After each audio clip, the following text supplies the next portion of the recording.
Good morning friends. जैसा कि कल हमारा टॉपिक चल रहा था एजुकेशन साइकोलॉजी का कि शिक्षा क्या है। कल हमने देखा था कि शिक्षा की उत्पत्ति जो है शिक्षा शब्द की वो कैसे हुई। उसके बाद में देखा था कि शिक्षा के प्रकार कौन कौन से हैं, शिक्षा किस वे में हमारे काम आती है।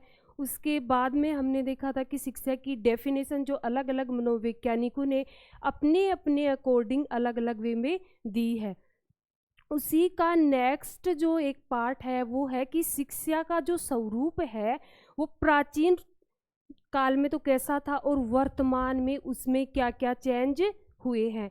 तो आज हम देखेंगे कि शिक्षा का प्राचीन स्वरूप तो क्या था और वर्तमान में उसका स्वरूप कैसा है, उसमें क्या क्या चेंज आए हैं। तो प्राचीन काल में जैसे ही कोई गली हो, मोहल्ला हो या फिर जैसे कि छोटा कस्बा हो, तो उसमें क्या होता था कि जो पर्सन थोड़ा बहुत पढ़ना लिखना और गणना करना जानता था उसे क्या माना जाता था, लिटरेट पर्सन। वो सम्मान के लायक होता था। आसपास के लोग जो कुछ भी जिनको लिखवाना होता था, पढ़वाना होता था या फिर कोई गणना करवानी होती थी तो वो उस पर्सन के पास जाते थे कि हमारा ये काम कर दो।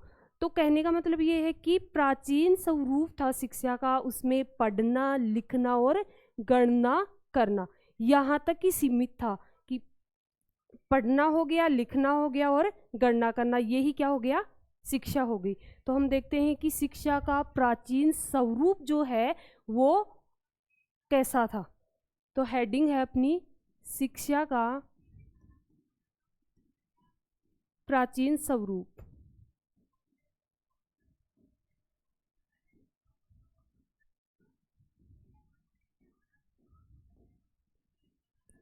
इसे नाम दिया है 3R। इसे नाम दिया है 3R। जो 3R है उनमें फर्स्ट जो R है उसका मीनिंग है रीडिंग, यानी कि पढ़ना। इसका जो सेकंड R है उसका मीन है राइटिंग,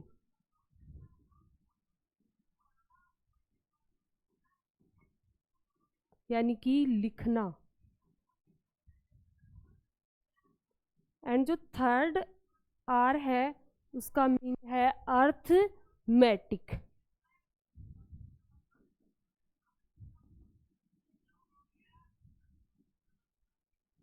यानी कि गणना करना।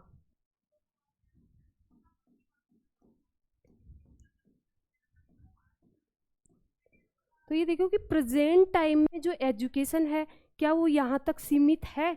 नहीं। केवल लिखने पढ़ने और गणना करने को ही शिक्षा वर्तमान में नहीं कहा जाता। तो हम कह सकते हैं कि शिक्षा का जो प्राचीन स्वरूप था वो कैसा था, संकीर्ण था, सिर्फ पढ़ने लिखने और गणना करने तक ही सीमित था। अब देखते हैं कि वर्तमान स्वरूप में जैसे जैसे चेंजेज आए, साइंटिफिक फैक्ट आने लगे, उसमें साइंटिफिक जो मेथड है उनका यूज किया जाने लगा, उसके बाद में शिक्षा का स्वरूप जो है वो कैसा हो गया। तो शिक्षा का अपना वर्तमान स्वरूप, शिक्षा का वर्तमान स्वरूप।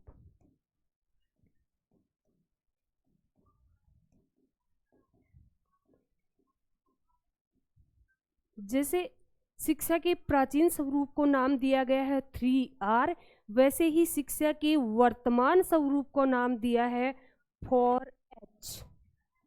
इसमें 3R को शामिल किया है और वर्तमान शिक्षा का स्वरूप है इसमें 4H को शामिल किया है। जैसे इसमें 3R थे, रीडिंग राइटिंग एंड अर्थमेटिक, वैसे ही इसमें थे अपने 4H, head heart hand and health. Head हो गया, हार्ट हो गया, हैंड हो गया और हेल्थ हो गई। तो इसे देखते हैं। इसमें फर्स्ट है अपना हेड।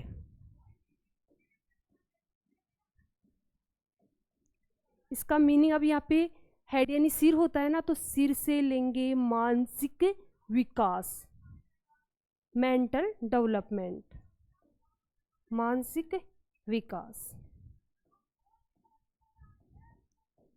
अब देखो इसमें क्या होता है, मानसिक विकास में क्या होता है? मानसिक विकास का मतलब है जो कोई परिस्थिति हो, जो कोई सिचुएशन हो, जो कोई बात हो, जो कोई मैटर हो, उसे हम इजीली समझ सकें कि उसका मीनिंग किस वे में वहाँ पे क्या लिया गया है, तो उसके अर्थ को, स्वरूप को हम समझ सके ठीक ठीक, तो वो है अपना मानसिक विकास। जैसे हम अभी पढ़ रहे हैं शिक्षा का प्राचीन स्वरूप। अब ये तो है नहीं कि जो पर्सन जिसका मेंटल डेवलपमेंट है वो बिल्कुल कम है, वो इसे समझ सकता है क्या कि शिक्षा का प्राचीन स्वरूप, इसका मीन क्या है, ये यहाँ क्यों लिखा है? जबकि हम लोग पढ़ रहे हैं, हमने देखा है, हमारा मेंटल जो डेवलपमेंट है इस स्टेज तक हो चुका है कि हम इस चीज़ को समझ सकें। तो वो हो गया अपना मेंटल डेवलपमेंट, यानी कि मानसिक विकास।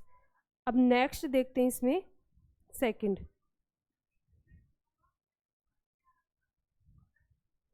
सेकंड देखते हैं इसमें। सेकंड है अपना हेड के बाद में हार्ट। हेड के बाद में है अपना सेकंड हार्ट।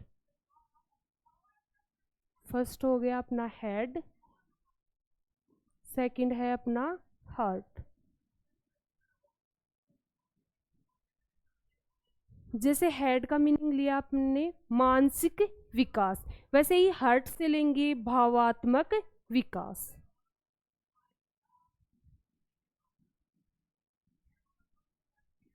भावात्मक विकास।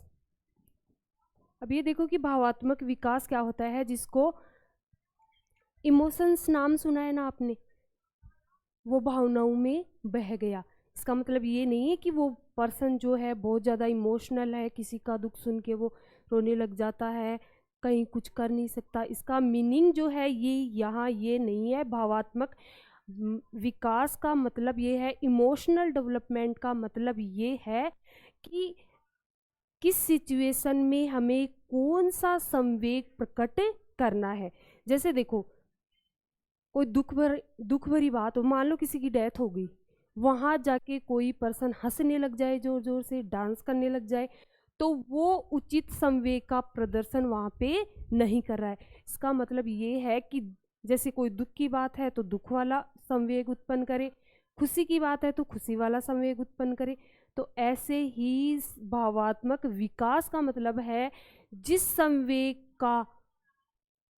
संवेग का स्थिति के अनुसार हम प्रदर्शन कर सकें, तो इसका मतलब ये है कि हमारा भावात्मक विकास अच्छा हो चुका है।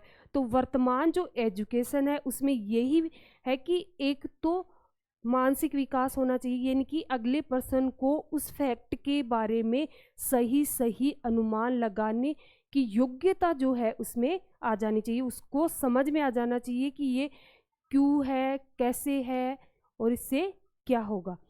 सेकंड है भावात्मक विकास, जिस संवेग की जहाँ पर ज़रूरत होती है उसका स्थिति के अनुसार हम प्रदर्शन कर सके, वो है अपना भावात्मक विकास। थर्ड है अपना हैंड। थर्ड जो है एच है, उसका मीनिंग है हैंड। हैंड क्रिया करते हैं ना, एक्शन करते हैं ना इससे, तो इसका मीनिंग है क्रियात्मक विकास।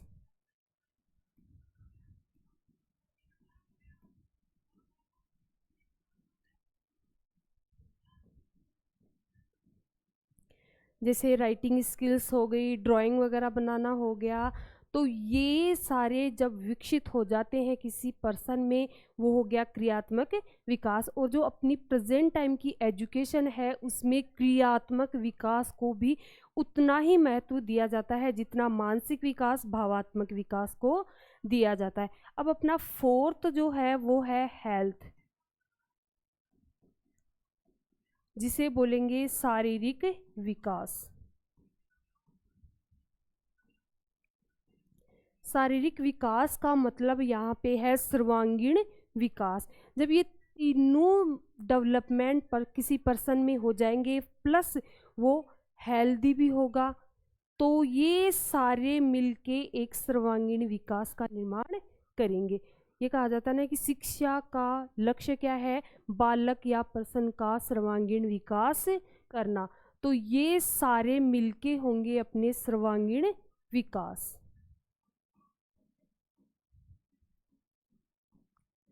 सर्वांगीण विकास। तो ये हो गया अपना शिक्षा का प्राचीन स्वरूप था जो कि संकीर्ण होगा, और शिक्षा का वर्तमान स्वरूप है ये कैसा होगा, व्यापक। ये होगा अपना व्यापक। शिक्षा का वर्तमान स्वरूप होगा व्यापक, और जो प्राचीन स्वरूप था वो होगा संकुचित या संकीर्ण। इसके बाद में जो नेक्स्ट है वो लेते हैं अपन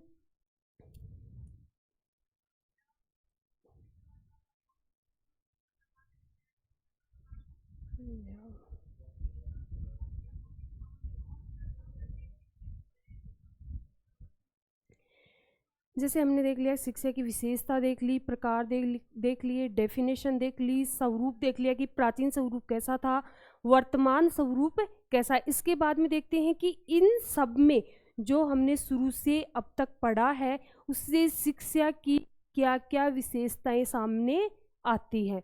तो सबसे पहले तो हमने जो डेफिनेशन पढ़ी थी उसमें देखा था हमने कि ये शिक्षा जो है एक प्रोसेस है, यानी कि प्रक्रिया है। फिर अभी देखा हमने कि सर्वांगीण विकास की प्रक्रिया है। कल जो क्रो एंड क्रो की डेफिनेशन पढ़ी थी कि शिक्षा व्यक्तिकरण और सामाजिकरण की प्रोसेस है, तो उसमें सामाजिक व मतलब सामाजिक विकास भी हो गया, और अभी जो पढ़ा उसके अकॉर्डिंग सर्वांगीण विकास हो गया।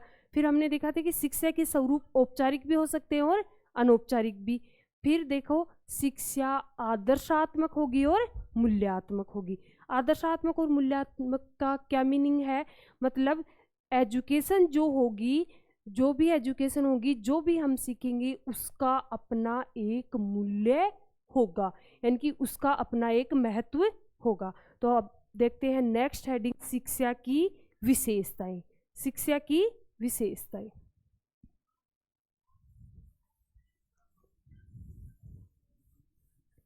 तो नेक्स्ट हेडिंग है शिक्षा की विशेषताएं।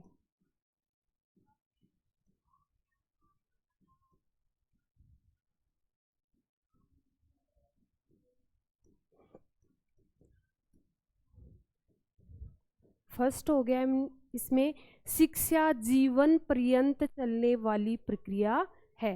उसमें पढ़ा था ना जन्म से मृत्यु तक, जन्म से मृत्यु तक। इसका मीनिंग है शिक्षा जीवन पर्यंत चलने वाली प्रोसेस या प्रक्रिया है। तो फर्स्ट हो गया अपना शिक्षा जीवन पर्यंत चलने वाली प्रक्रिया है, जीवन पर्यंत चलने वाली प्रक्रिया है।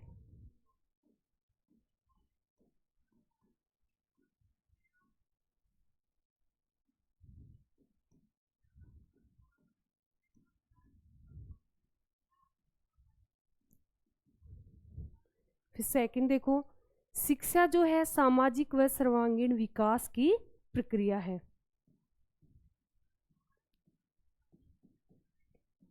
सामाजिक व सर्वांगीण विकास की प्रक्रिया है।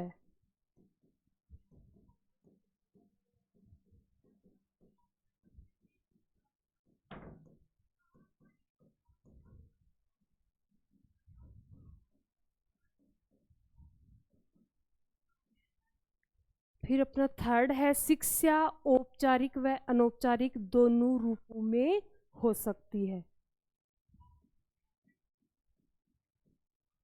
शिक्षा औपचारिक व अनौपचारिक, औपचारिक व अनौपचारिक दोनों रूपों में हो सकती है।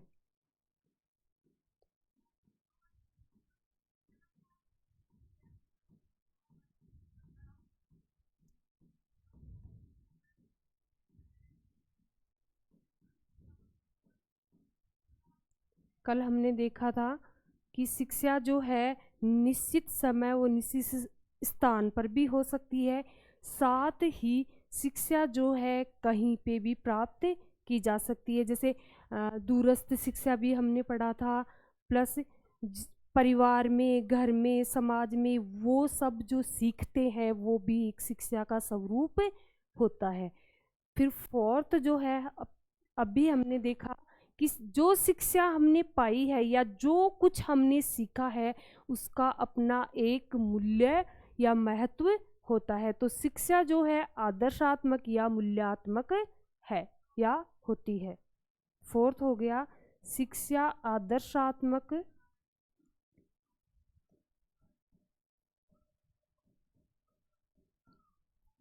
या मूल्यात्मक है।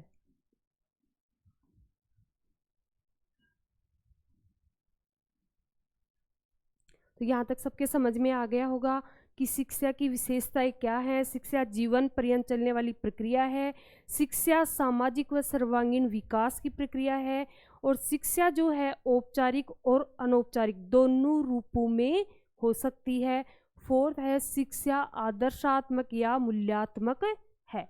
तो ये हो गया अपना शिक्षा क्या है। इसके बाद में शिक्षा मनोविज्ञान का जो सेकंड वर्ड था, दूसरा वर्ड था, वो था मनोविज्ञान। तो अब देखते हैं कि मनोविज्ञान क्या होता है।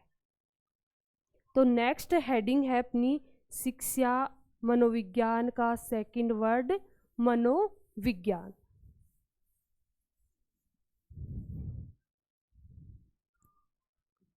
मनोविज्ञान, मनोविज्ञान का जो अंग्रेजी टर्म है वो होता है साइकोलॉजी।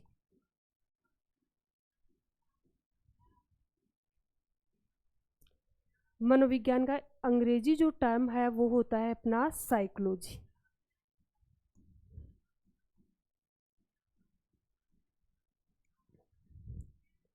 अब देखते हैं, जैसे शिक्षा शब्द की उत्पत्ति पढ़ी, फिर एजुकेशन जो वर्ड था उसकी उत्पत्ति पढ़ी, ऐसे ही मनोविज्ञान का जो साइकोलॉजी शब्द है उसकी उत्पत्ति कहाँ से हुई, कैसे हुई।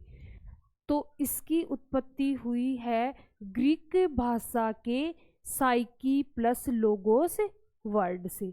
अब ग्रीक भाषा अगर ऑप्शन में नहीं है तो उसकी जगह लैटिन भाषा भी हो सकती है। तो उत्पत्ति, इसकी उत्पत्ति हुई है साइकी प्लस लोगोस।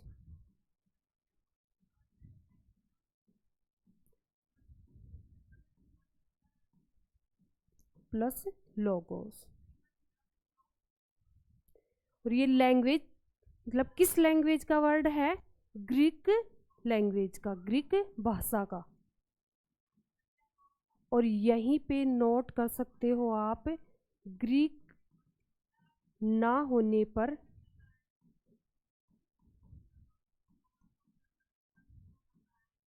लैटिन भाषा होगा।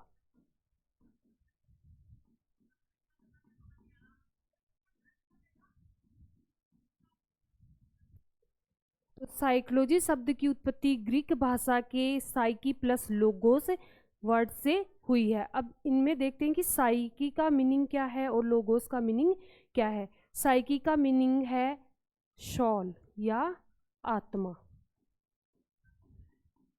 और लोगोस का मीनिंग यहाँ पर है अध्ययन या विज्ञान, यानी कि स्टडी या साइंस।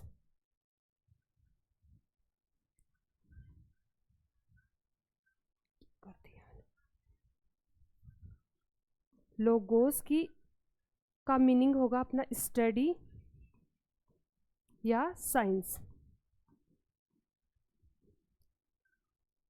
अध्ययन या विज्ञान।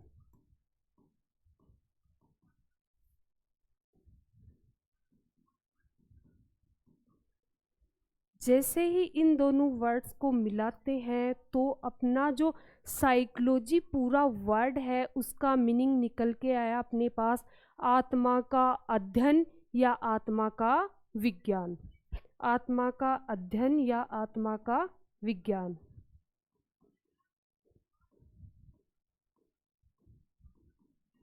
ये तो हुई अपनी साइकोलॉजी शब्द की शाब्दिक उत्पत्ति, कि साइकोलॉजी जो शब्द है वो दो वर्ड जो ग्रीक भाषा से निकले हैं, साइकी प्लस लोगोस, इनमें साइकी का मीनिंग होता है सोल या आत्मा, लोगोस का मीनिंग होता है स्टडी या साइंस, अध्ययन या विज्ञान, और इस साइकोलॉजी जो शब्द है उसकी शाब्दिक उत्पत्ति का अर्थ है आत्मा का अध्ययन या आत्मा का विज्ञान।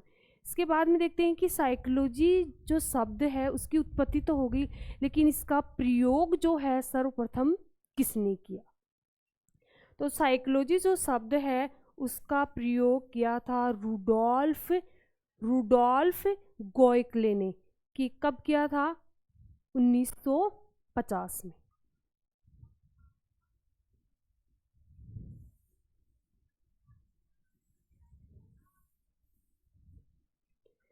मनोविज्ञान शब्द का सर्वप्रथम प्रयोग किया था रूडोल्फ गोयकले ने, जिनकी एक पुस्तक थी जिसका नाम था साइकोलॉजिया। तो उस पुस्तक में रूडोल्फ गोयकले ने मनोविज्ञान शब्द का सर्वप्रथम प्रयोग किया था।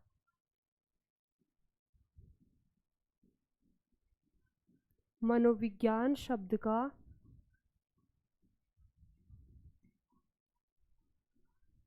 सर्वप्रथम प्रयोग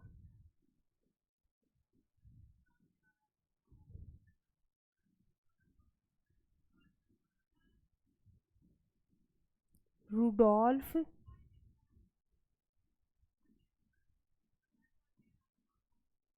गोयकले ने किया, जिनकी पुस्तक थी साइकोलॉजिया।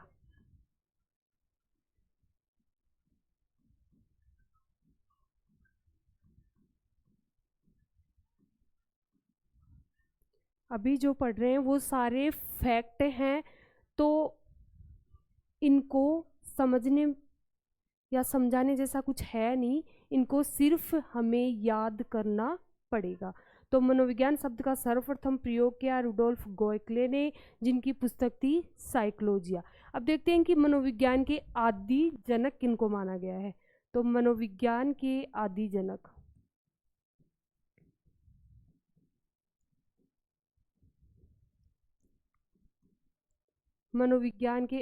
जनक माने गए हैं अरस्तु। ये देखना जनक नहीं है, आदि जनक है। इसके बाद में देखते हैं कि आधुनिक मनोविज्ञान जो है उसके जनक कौन है। तो आधुनिक मनोविज्ञान के जनक माने गए हैं विल्हेम जेम्स। उन्होंने क्या किया था कि मनोविज्ञान को दर्शन शास्त्र से अलग किया था। पहले मनोविज्ञान विषय जो था वो दर्शन शास्त्र का ही एक पार्ट था। सन 1912 यानी कि 1879 जब विलियम वुंट ने जो मनोविज्ञान की प्रयोगशाला स्थापित की थी, तब से लेके 1920 तक, यानी कि उसमें योगदान किन किन का रहा? Wilhelm Wundt, Wilhelm James and Titchener. इन तीनों का योगदान रहा कि 1879 से प्रयास स्टार्ट हुए और 1920 तक मनोविज्ञान जो है दर्शन शास्त्र की एक शाखा थी, उससे अपने स्वतंत्र रूप में अध्ययन किया जाने लगा। यानी कि दर्शन शास्त्र से मनोविज्ञान जो है वो सेपरेट अपनी एक अलग ब्रांच के रूप में उभर कर सामने आ गया। तो आधुनिक मनोविज्ञान के जनक हैं विलियम जेम्स। आधुनिक मनोविज्ञान के जनक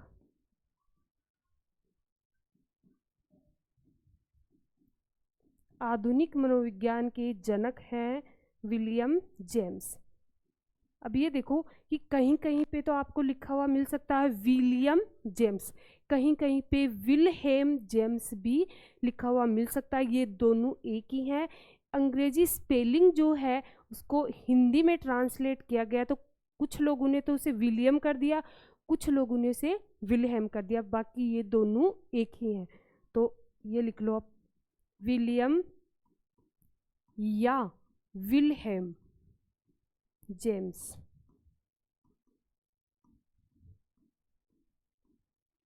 विल्हेम जेम्स इन्होंने 1912 में अमेरिका में क्या किया था, मनोविज्ञान को दर्शन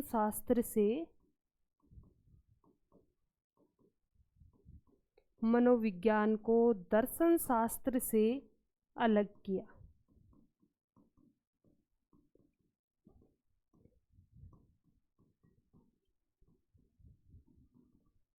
यानी कि 1879 से प्रयास स्टार्ट हुए। कोई भी चेंज जब आता है तब ये तो है नहीं कि एक ही दिन में आ जाए, एक ही वर्ष में आ जाए, उसमें टाइम लगता है। तो धीरे धीरे परिवर्तन आने स्टार्ट कब से हुए, 1879 से, जब विलियम वुंट ने लिपजिंग नामक जो शहर था जर्मनी का एक, वहाँ पे मनोविज्ञान की प्रयोगशाला स्थापित की। वहाँ से स्टार्ट हुए प्रयास और 1920 यानी कि टिचनर के समय तक इन तीनों के प्रयास से दर्शन शास्त्र से अलग हुआ अपना मनोविज्ञान। तो मनोविज्ञान के आदि जनक हुए अरस्तु। आदि से याद रखना अरस्तु, आ रहा है तो आ से याद रखना अरस्तु। ऐसे ही आधुनिक मनोविज्ञान के जनक हुए विल्हेम जेम्स। 1912 में अमेरिका में मनोविज्ञान को दर्शन शास्त्र से अलग किया। अब देखो प्रयोगशाला स्थापित की थी, तो प्रयोगात्मक मनोविज्ञान के जनक, ये देखो 3 हो गए ना, ये तो हो गए आदि जनक, ये हो गए अपने आधुनिक मनोविज्ञान के जनक, और एक आते हैं अपने प्रयोगात्मक मनोविज्ञान के जनक।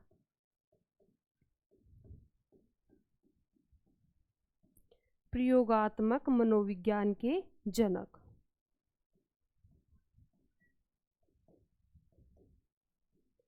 ये हैं अपने विलियम वुंट।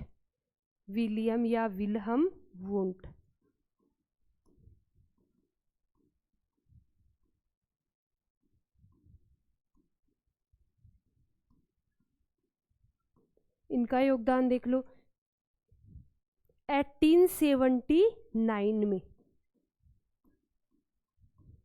जर्मनी का एक शहर था लिपजिंग नामक शहर में या स्थान पर मनोवैज्ञानिक प्रयोगशाला स्थापित की।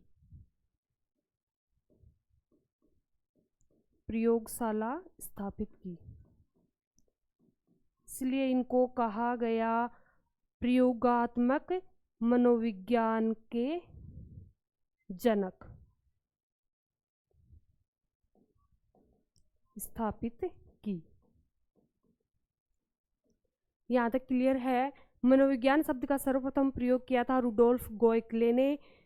उनकी पुस्तक थी साइकोलॉजिया। मनोविज्ञान के आदि जनक कहे जाते हैं अरस्तु। फिर आधुनिक मनोविज्ञान के जनक कहे जाएंगे विल्हेम जेम्स। इन्होंने 1912 में मनोविज्ञान को दर्शन शास्त्र से अलग किया। इसके बाद में आया प्रयोगात्मक मनोविज्ञान के जनक विल्हेम वुंट, जिन्होंने 1879 में जर्मनी के लिपजिंग नामक स्थान पर प्रथम मनोवैज्ञानिक प्रयोगशाला स्थापित की। अब देखते हैं कि इंडिया में प्रथम मनोवैज्ञानिक विभाग व प्रयोगशाला कब व कहाँ स्थापित हुई।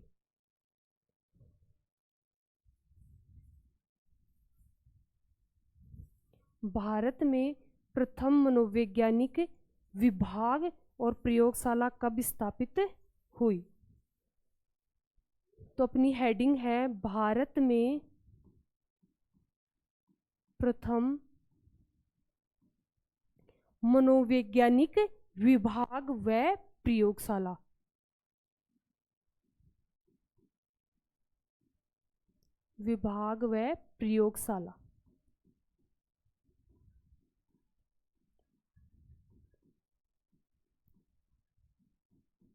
तो ये हुई थी 1915 से प्रयास स्टार्ट हुए दर्शन शास्त्र की शाखा के रूप में। उसके बाद में 1916 में कलकत्ता विश्वविद्यालय में डॉक्टर एन सेन के प्रयास से भारत में प्रथम मनोवैज्ञानिक विभाग व प्रयोगशाला स्थापित की गई। यानी कि 1915 में दर्शन शास्त्र से ही प्रयास जो है वो स्टार्ट होने शुरू हो गए थे। अब देखो 1912 में अभी हमने पढ़ा कि विलियम जेम्स ने दर्शन शास्त्र से मनोविज्ञान को अलग किया। वो प्रयास ही चल रहे थे, पूर्णतया 1920 में ये पृथक हुआ था। तो भारत में जो प्रथम मनोवैज्ञानिक विभाग व प्रयोगशाला स्थापित करने के प्रयास शुरू हुए तो वो 1915 में ही स्टार्ट हो गए थे, जो दर्शन शास्त्र की शाखा के रूप में स्टार्ट हुए। उसके बाद में 1916 में जाके कलकत्ता विश्वविद्यालय में डॉक्टर एन सेन के प्रयास से वो विभाग और प्रयोगशाला स्थापित की गई। तो ये की गई 1916 में कलकत्ता विश्वविद्यालय।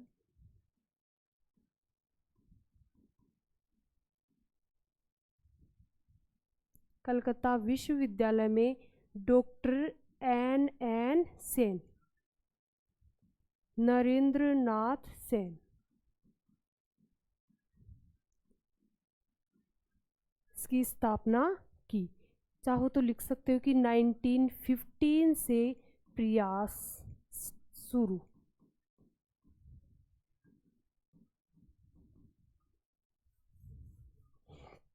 उसके बाद में देखो कि ये तो हो गया कि मनोवैज्ञानिक विभाग या प्रयोगशाला इंडिया में तो कब स्थापित की गई, और वैश्विक स्तर पे 1879 में जर्मनी के लिप्जिंग शहर में विलियम वुंट के द्वारा स्थापित की गई।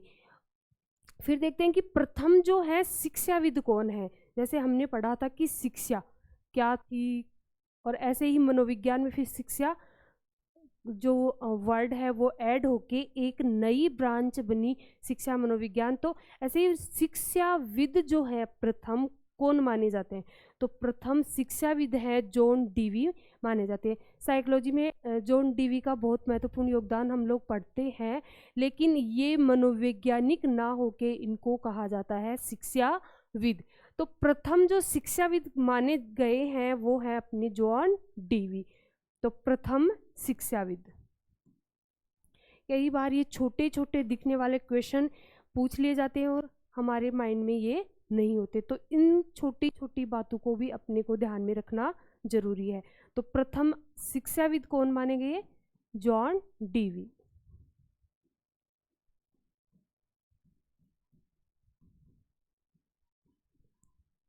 सेकंड देखो कि शिक्षाविद तो हो गए अपने जॉन डीवी, तो अब प्रथम मनोवैज्ञानिक किनको कहा गया, तो विलियम वुंट ने जैसे ही 1879 में जो अपनी प्रयोगशाला स्थापित की लिप्जिंग नामक शहर में, तब इन्होंने अपने आप को क्या कहा, मनोवैज्ञानिक, कि मैं मनोवैज्ञानिक हूँ।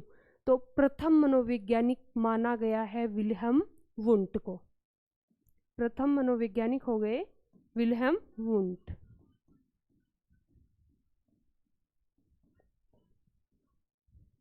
ये हो गए अपने विलियम वुंट। उसके बाद में देखते हैं कि मनोविज्ञान जो है 1920 तक अपने स्वतंत्र रूप में उभर कर आ चुका था। तब से लेके वर्तमान समय तक इसमें कौन कौन से चरण आए, क्या क्या बदलाव किए गए, तो उसे बोलेंगे हम मनोविज्ञान की विकास यात्रा। मनोविज्ञान की विकास यात्रा। तो पढ़ते हैं नेक्स्ट हेडिंग, मनोविज्ञान की विकास यात्रा। अरे किसी पर्सन को कहीं जाना है तो कहीं ना कहीं से तो वो अपनी ट्रेवलिंग जो करेगा उसकी स्टार्टिंग करेगा ना, फिर कौन कौन से स्टॉपेज आए, कहाँ कहाँ वो रुके, कहाँ कहाँ क्या किया। तो ऐसे ही जैसे जो टीवी सीरियल आते हैं ना, तारक मेहता का उल्टा चश्मा कॉमेडी सीरियल है, उसमें वो भिड़े बोलते हैं ना, जो एक शिक्षक हैं वो बोलते हैं हमारे ज़माने से, हमारे ज़माने में ऐसा होता था। तो अरस्तु के ज़माने से लेके अभी जो वर्तमान स्वरूप है मनोविज्ञान का, वहाँ तक की विकास यात्रा में क्या क्या चेंज आए, यानी कि कहाँ कहाँ स्टॉपेज आए, कहाँ कहाँ एक अलग फैक्ट आया, कहाँ एक अलग विचारधारा आई, उसके बाद में उसमें क्या क्या विरोध हुए, क्यों हुए, और जो नेक्स्ट विचारधारा आई वो क्यों आई। तो इन सब का अध्ययन करने के लिए हम पढ़ेंगे मनोविज्ञान की विकास यात्रा। तो हेडिंग डालो, मनोविज्ञान की विकास यात्रा। मनोविज्ञान की विकास यात्रा। ये देखो अरस्तु से स्टार्ट हुई। क्यों मानी गई अरस्तु से? क्योंकि मनोविज्ञान के आदि जनक किनको माना गया है? अरस्तु को। तो मनोविज्ञान की विकास यात्रा का प्रारंभ जो है वो माना जाता है अरस्तु के समय से। अरस्तु जो है वो एक दर्शन शास्त्री था। कहाँ का? यूनान का। तो दर्शन शास्त्र की एक शाखा के रूप में मनोविज्ञान की यात्रा जो है, विकास यात्रा जो है, वो स्टार्ट होती है अरस्तु के समय से। उसके बाद में देखो 1879 में विल्हम वुंट ने प्रथम मनोवैज्ञानिक प्रयोगशाला स्थापित की। फिर 1912 से लेके 1920 तक विलियम जेम्स और टिचनर के प्रयासों से मनोविज्ञान जो है एक शाखा के रूप में, अलग शाखा के रूप में उभर कर आया। उसके बाद में देखेंगे कि कौन कौन सी विचारधाराएं इस विकास यात्रा के दौरान चली। तो ये देखो कि अरस्तु के समय से स्टार्ट हुई। अरस्तु के समय से शुरू, और वो भी कैसे? दर्शन शास्त्र की एक शाखा के रूप में।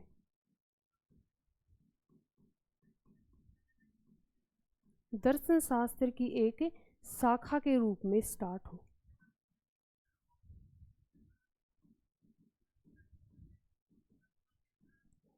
और इसमें देखो 1879 में तो क्या हुआ? प्रथम मनोवैज्ञानिक प्रयोगशाला स्थापित हुई। प्रथम मनोवैज्ञानिक प्रयोगशाला स्थापित हुई।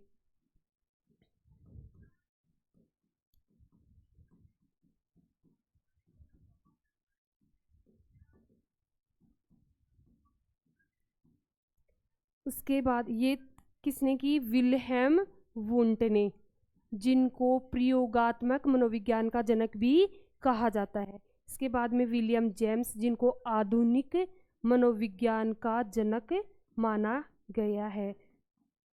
इसके बाद में आए टिचनर 1920। तो इन तीनों का जो कालक्रम था वो हुआ 1879 से 1920 तक अलग विषय बना। कौन? मनोविज्ञान। 1879 से 1920 तक अलग विषय बना। ये तो हो गया अपना एक आधार कि मनोविज्ञान की जो विकास यात्रा है उसका आधार क्या है, यानी कि अरस्तु के समय से स्टार्ट होके 1920 तक वो अलग विषय बना। उसके बाद में भी अलग अलग विचारधाराएं पनपी। तो मनोविज्ञान की जो विकास यात्रा है उसे हम ऐसे समझ सकते हैं। देखो 4 विचारधाराएं अरस्तु के समय से लेकर वर्तमान तक पनपी है मनोविज्ञान की विकास यात्रा में। पहली जो है, जैसे साइकोलॉजी शब्द की उत्पत्ति में हमने पढ़ा कि साइकोलॉजी में soul, science of soul, study of soul, यानी कि आत्मा का विज्ञान पढ़ा था या आत्मा का अध्ययन। तो प्रथम जो विचारधारा आई उससे कहा गया आत्मा का विज्ञान। फिर सेकंड जो आई, इसके बाद में मन या मस्तिष्क का विज्ञान। थर्ड जो अपनी आई, चेतना का विज्ञान। फोर्थ आई, व्यवहार व अनुभूति का विज्ञान।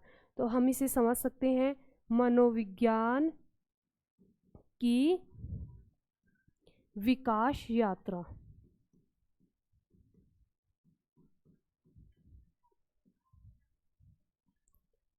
जिसमें हम फर्स्ट तो लेते हैं आत्मा का विज्ञान।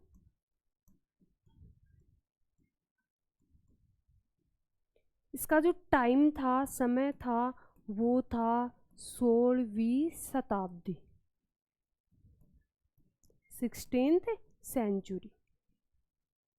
फिर इसके विरोध के बाद में इसको नकारा गया, अमान्य घोषित किया गया। उसके बाद में जो सेकंड विचारधारा अपनी आई वो थी मन या मस्तिष्क का विज्ञान, मन मस्तिष्क का विज्ञान। इसका समय था 17वीं शताब्दी, 17th सेंचुरी। इसके बाद में जो थर्ड विचारधारा आई वो थी चेतना का विज्ञान, चेतना का विज्ञान। इसका जो टाइम था वो था 19th सेंचुरी, यानी कि 19वीं शताब्दी।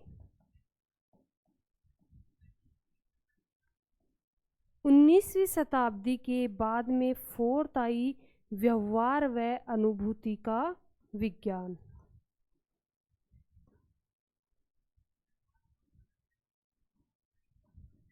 और इसका जो समय था वो था 20वीं शताब्दी, और ये प्रेजेंट टाइम में भी मानी जा रही है, यानी कि ये अभी भी अस्तित्व में है।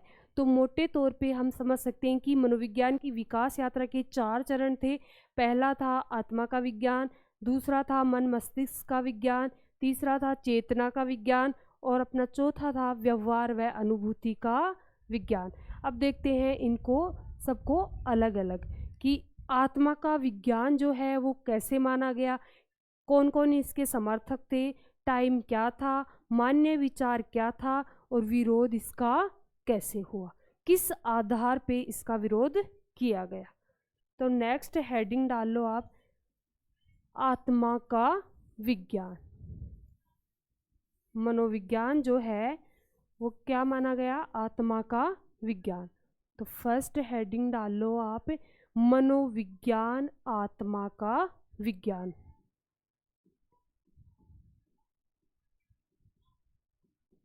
मनोविज्ञान आत्मा का विज्ञान।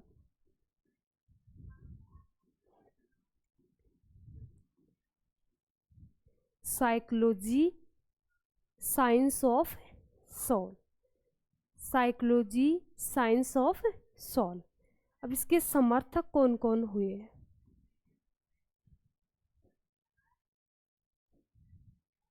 पहले देखते हैं सबसे समर्थक।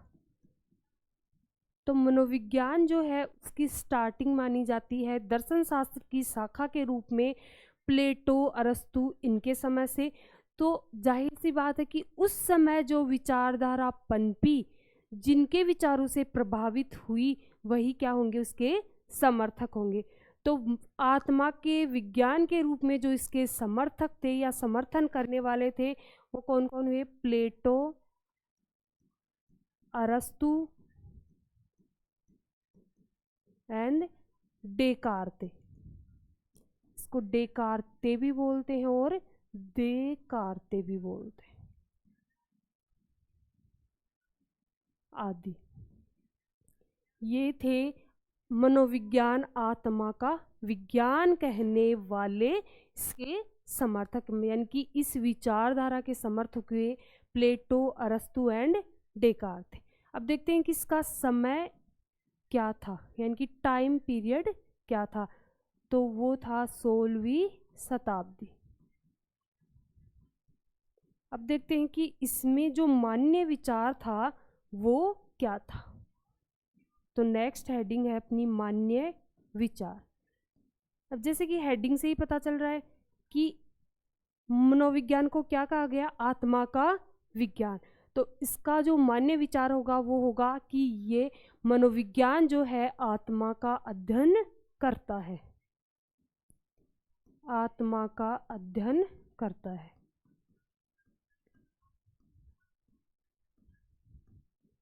आत्मा का अध्ययन करता है। अब कोई भी विचारधारा आई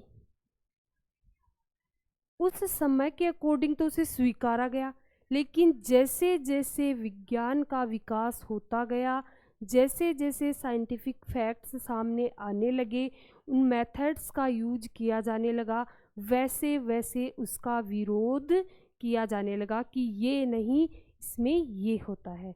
तो इसका विरोध किया गया और नई जो विचारधारा है वो उभरने लगी। तो इसका विरोध हुआ स्टार्ट,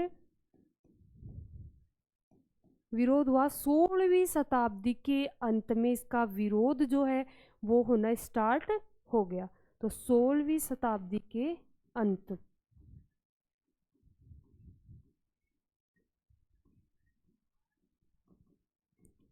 16वीं शताब्दी के अंत तक इसका विरोध किया जाने लगा। अब इसका विरोध क्या कह के किया जाने लगा, मतलब क्या फैक्ट दिए गए जिनके आधार पर मनोविज्ञान को आत्मा का विज्ञान नहीं कहा जा सकता।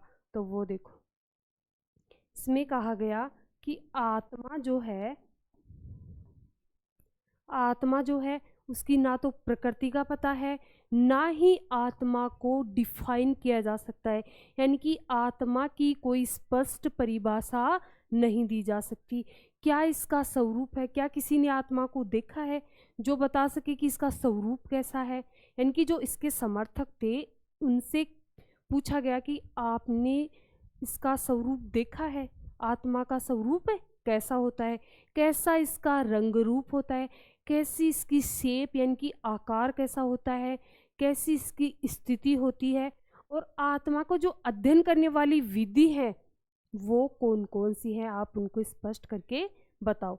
तो ये सब बातें बताने में जो इसके समर्थक थे वो रहे असफल, और असफल रहने के कारण ही मनोविज्ञान की जो इस विचारधारा थी आत्मा का विज्ञान, इसको नकार दिया गया। और जो इसकी विकास यात्रा का दूसरा चरण या विचारधारा आई वो आई मन या मस्तिष्क का विज्ञान।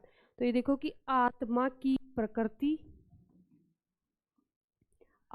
प्रकृति हो गई, स्वरूप हो गया, रंग रूप हो गया, आकार हो गया, रंग रूप हो गया, आकार हो गया, स्थिति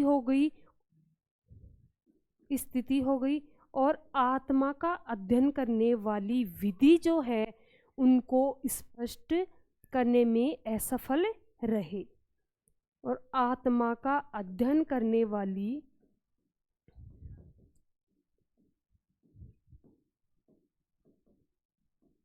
जो प्रयुक्त विधियां थी उनको स्पष्ट वो नहीं कर पाए। तो करने वाली विधियों को स्पष्ट करने में असफल रहे।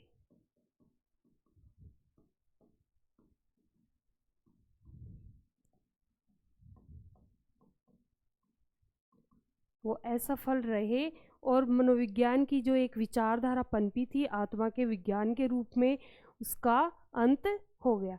तो अब नेक्स्ट देखो, इसको एक बार फिर से समझ लेते हैं कि मनोविज्ञान आत्मा का विज्ञान। समर्थक थे प्लेटो, अरस्तु, डेकार्ते आदि। समय था इसका 16वीं शताब्दी। मान्य विचार था इसका आत्मा का अध्ययन करता है। कौन करता है? मनोविज्ञान।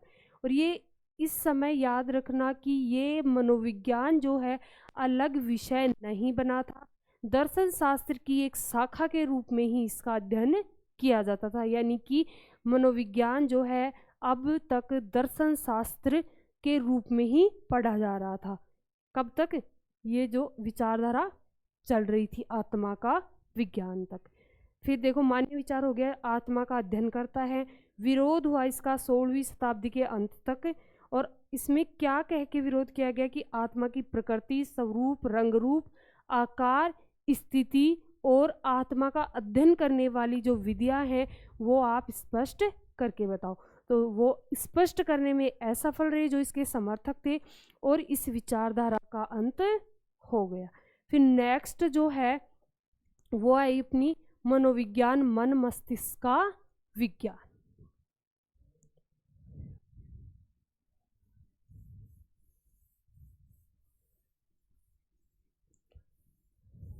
तो आज की जो अपनी लास्ट हेडिंग है वो है मनोविज्ञान, मन या मस्तिष्क का विज्ञान। हेडिंग डालेंगे, समझेंगे, लेकिन पढ़ के आओगे कल आप खुद। फिर कल फिर से एक बार रिवाइज कर लेंगे। तो मनोविज्ञान जो है वो क्या, मन या मस्तिष्क का विज्ञान।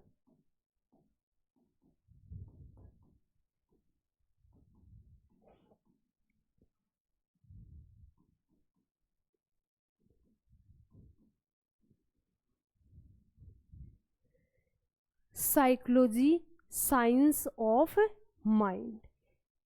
इसका जो समर्थक किया था वो समर्थक थे Pomponazzi, John Locke, Thomas Reid and Berkeley आदि। और इसका टाइम जो है वो देखो 16वीं शताब्दी के अंत तक आत्मा का विज्ञान कही जाने वाली विचारधारा जो है उसका अंत हो गया था। उसके बाद में 17वीं शताब्दी से प्रारंभ माना जाता है मन या मस्तिष्क के विज्ञान की विचारधारा का। अब इसका जो मान्य विचार था वो क्या था कि मनुष्य का जो माइंड है, मस्तिष्क है, वो क्या तो सोच रहा है, उसके माइंड में क्या चल रहा है, उसके माइंड में क्या चल रहा है, ऐसा क्यों चल रहा है, उसका रीजन क्या है और इसका इफेक्ट क्या आ सकता है। इन सब बातों का अध्ययन किया जाता है मनोविज्ञान में। अब ये देखो, जैसे आत्मा का विज्ञान की विचारधारा चल रही थी उस टाइम भी मनोविज्ञान जो है दर्शन शास्त्र की शाखा के रूप में था।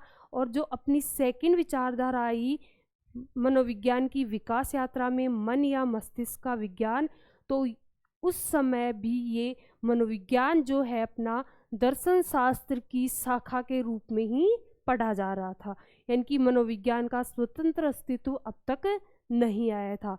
इसका टाइम क्या है, 17वीं शताब्दी। फिर इसका धीरे धीरे विरोध होना शुरू हो गया। जैसे ही कहा गया कि आत्मा को किसी ने नहीं देखा, ना उसको डिफाइन कर सकते हैं, ना उसकी परिभाषा दे सकते हैं, ना उसकी प्रकृति का पता है, ना स्थिति का पता है, ना ही आकार का पता है। फिर एक और कि कोई जो पर्सन है उसे मान लो कि पता हो कि मेरे मन की स्टडी की जा रही है, तो वो जानबूझ के वो पर्सन जो है अपने जो थॉट्स हैं वो रिप्रेजेंट अलग वे में कर दे। तो ऐसे कैसे पता चलेगा कि उसका मन जो है उसमें क्या चल रहा है। दूसरी बात, मन जो है उसकी आकार, स्थिति, प्रकृति, इन सब को आत्मा के जैसे ही प्रकट नहीं किया जा सकता, यानी कि इनका कोई स्वरूप नहीं है। तो धीरे धीरे इसका जो इस विचारधारा का जो विरोध होना प्रारंभ हुआ, उसके बाद में तीसरी जो विचारधारा है वो धीरे धीरे उभरने लगी। और ये जो मन या मस्तिष्क का विज्ञान कहा जा रहा था मनोविज्ञान को, उसका अंत हो गया। तो ये देख लेते हैं कि इसके समर्थक कौन है। इनमें जो मैन नाम आता है आपका पोम्पोनोजी, मैन नाम आता है पोम्पोनोजी, पोम्पोनोजी, ये है आपका मैन नाम। इसके अलावा कुछ एक जो समर्थक हैं, यहाँ भी मनोवैज्ञानिक नहीं है, दर्शन शास्त्री ही कहे जाएंगे। तो ये है John Locke, Thomas Reid and Berkeley आदि। ये तो हो गए इस विचारधारा के समर्थक। इसके बाद में देखते हैं इसका टाइम या समय। समय था इसका 17वीं शताब्दी, क्योंकि 16वीं शताब्दी के अंत तक आत्मा के विज्ञान की जो विचारधारा थी उसका अंत हो चुका था। उसके बाद में ये उभर कर आई। इसका मान्य विचार क्या था, वही जैसे आत्मा के विज्ञान के रूप में मान्य विचार था कि आत्मा का अध्ययन किया जाता है, ऐसे ही मन मस्तिष्क के विज्ञान के रूप में इसको स्वीकारा गया। इनकी मनोविज्ञान जो है मन या मस्तिष्क का अध्ययन करता है, मन मस्तिष्क का अध्ययन करता है।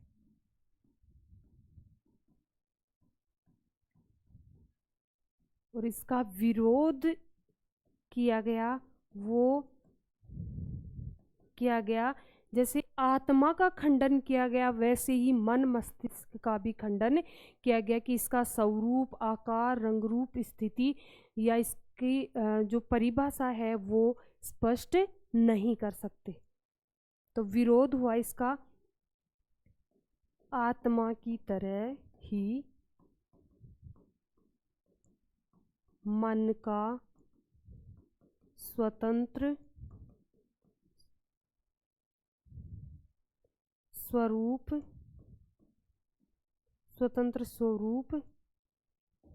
आकार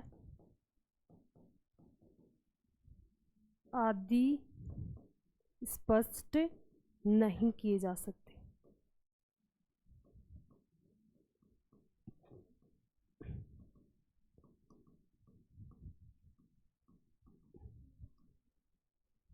एक बार सारा रिकॉल कर लेते हैं, कल वाला और आज वाला।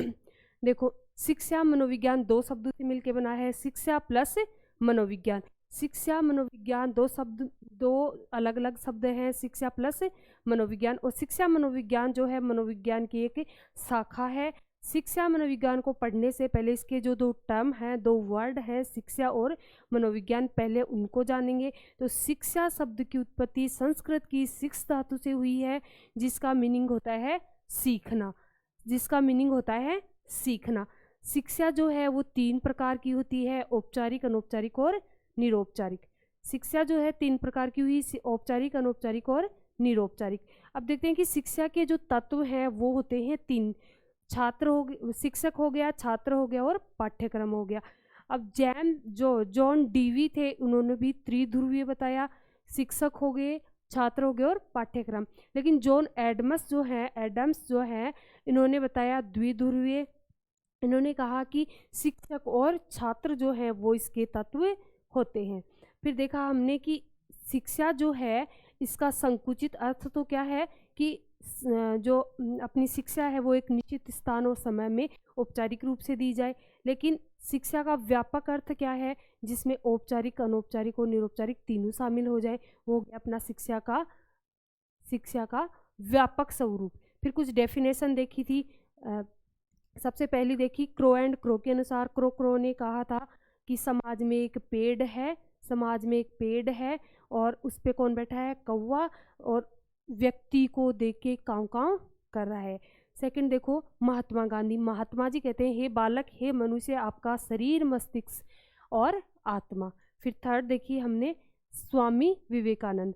जो स्वामी जी के अंदर अंतर्निहित जो शक्तियां हैं उनकी अभिव्यक्ति होने तक उनके विवेक को देखना है। फिर देखो ब्राउन, जो बालक है उसके व्यवहार में परिवर्तन लाया गया तो वो कैसा हो गया, ब्राउन हो गया। फिर पोम्पोनोजी, वो पेस्टोलॉजी ने क्या किया, हम कट कॉपी पेस्ट करेंगे किनको, बालक की जन्मजात शक्तियों को कट कॉपी पेस्ट किया। और कैसे किया, स्वाभाविक रूप से किया, विरोध नहीं हुआ, यानी कि विरोधहीन थे, और उससे क्या हुई, प्रगति हुई। तो ऐसे ही दो चार परिभाषाएं हमने और देखी थी। उसके बाद में हमने आज देखा कि प्राचीन स्वरूप शिक्षा का कैसा था। इसमें 3R थे, रीडिंग, राइटिंग एंड अर्थमेटिक।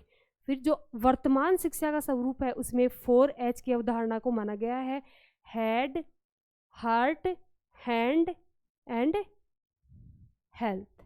ये चार जो 4H है उस अवधारणा को माना गया है। फिर शिक्षा की विशेषता ये आई कि ये जीवन पर्यंत चलने वाली प्रक्रिया है, सामाजिक और सर्वांगीण विकास होता है, इसका एक आदर्शात्मक या मूल्यात्मक है, और औपचारिक और अनौपचारिक दोनों रूपों में हो सकती है। फिर देखा हमने कि मनोविज्ञान जो है उस शब्द की उत्पत्ति ग्रीक भाषा के साइकी प्लस लोगोस वर्ड से हुई, जिसमें साइकी का अर्थ था आत्मा, लोगोस का मीनिंग था अध्ययन या विज्ञान, यानी कि आत्मा का अध्ययन या आत्मा का विज्ञान। फिर हमने देखा कि प्रथम जो है शिक्षाविद कौन हुए, जॉन डीवी प्रथम शिक्षाविद हुए। फिर प्रथम मनोवैज्ञानिक कहा गया विलियम वुंट को क्या कहा गया, प्रथम मनोवैज्ञानिक। उसके में बाद में देखा कि प्रथम जो मनोवैज्ञानिक प्रयोगशाला स्थापित की गई विलियम वुंट ने 1879 में जर्मनी के लिप्जिंग शहर में, जर्मनी के लिप्जिंग शहर में। तो प्रयोगात्मक मनोविज्ञान है उसका जनक माना गया विलियम वुंट को। आधुनिक मनोविज्ञान का जनक माना गया विलियम जेम्स को, जिन्होंने 1912 में मनोविज्ञान को दर्शन शास्त्र से पृथक करवाया। उसके बाद में देखो कि मनोविज्ञान का आदि जनक माना गया था अरस्तु को। फिर आई इसकी विकास यात्रा, जिसके 4 चरण थे: आत्मा का विज्ञान, मन मस्तिष्क का विज्ञान, चेतना का विज्ञान और व्यवहार एवं अनुभूति का विज्ञान। आत्मा का विज्ञान की विचारधारा हमने पढ़ी और मन मस्तिष्क की मन या मस्तिष्क की के विज्ञान के रूप में हमने 2 विचारधाराएं आज पढ़ी हैं। तो आत्मा का विज्ञान जो था उसके समर्थक कौन कौन थे? प्लेटो, अरस्तु, डेकार्ड थे। मान्य विचार था कि आत्मा का अध्ययन करेगा। विरोध हुआ कि इसकी प्रकृति, स्वरूप आदि को स्पष्ट नहीं किया जा सकता। ऐसे ही जो मन मस्तिष्क का विज्ञान माना, उसके समर्थक कौन कौन हुए? उसके समर्थक हुए पोम्पोनोजी मैन रूप से, फिर जॉन लॉक, थॉमस रीड और बर्कले। और इसका समय था 17वीं शताब्दी। इसका मान्य विचार था मन या मस्तिष्क का अध्ययन किया जाता है, किसमें? मनोविज्ञान में। फिर इसका भी विरोध किया जाने लगा और अपनी जो 3rd विचारधारा है वो भर के आने लगी। तो आज के लिए इतना ही। कल मिलते हैं अपने नेक्स्ट टॉपिक के साथ, जो अपना 3rd विकास यात्रा का जो 3rd चरण है, चेतना का विज्ञान। तो तब तक के लिए जय हिंद, जय भारत, राम राम।